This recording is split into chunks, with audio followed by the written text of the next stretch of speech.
आइए दोस्तों, कहानियाँ सुनिए और आनंद लीजिए। यह कहानी एक अंधे भिखारी और एक राजा की है। एक अंधा भीख मांगता हुआ एक विख्यात राजा के द्वार पर पहुंचा। राजा को दया आ गई।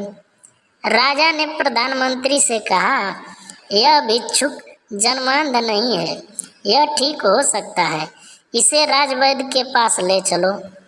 रास्ते में मंत्री कहता है, महाराज, यह भिक्षुक शरीर से हृष्ट पुष्ट है।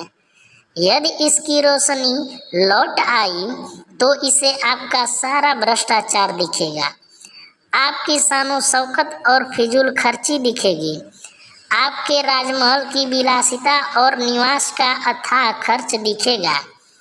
इसे यह भी दिखेगा कि जनता भूख और प्यास से तड़प रही है, सूखे से अनाज का उत्पाद हुआ ही नहीं और आपके सैनिक पहले से चौगुना लगान वसूल कर रहे हैं। शाही खर्चे में बढ़ोतरी के कारण राजकोष रिक्त हो रहा है, जिसकी भरपाई हम सेना में कटौती करके कर रहे हैं। इससे हजारों सैनिक और कर्मचारी बेरोजगार हो गए हैं। ठीक होने पर यह भी औरों की तरह ही रोजगार की मांग करेगा और आपका ही विरोधी बन जाएगा। मेरी मानिए तो यह आपसे मात्र 2 वक्त का भोजन ही तो मांगता है। इसे आप राजमहल में बैठाकर मुफ्त में सुबह शाम भोजन कराइए और दिन भर इसे घूमने के लिए छोड़ दीजिए।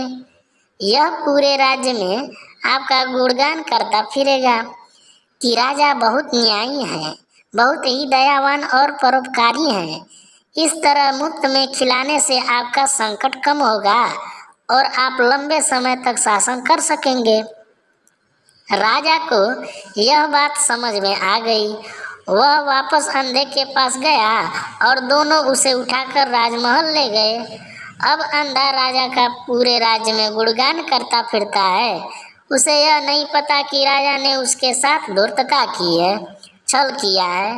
वह ठीक होकर स्वयं कमाकर अपनी आंखों से संसार का आनंद ले सकता था। यही हाल सरकारें करती हैं, हमें मुफ्त का लालच देती हैं, किंतु आंखों की रोशनी अर्थात अच्छी शिक्षा व रोजगार नहीं होने देती, जिससे कि हम उनका भ्रष्टाचार देख पाएँ, उनकी फिजूल खर्ची और गुंडागर्दी देख पाएँ, उनका शोषण और अन्याय देख पाएँ और हम अंधे की तरह उनका गुणगान करते हैं कि राजा मुफ्त में सबको सामान देते हैं।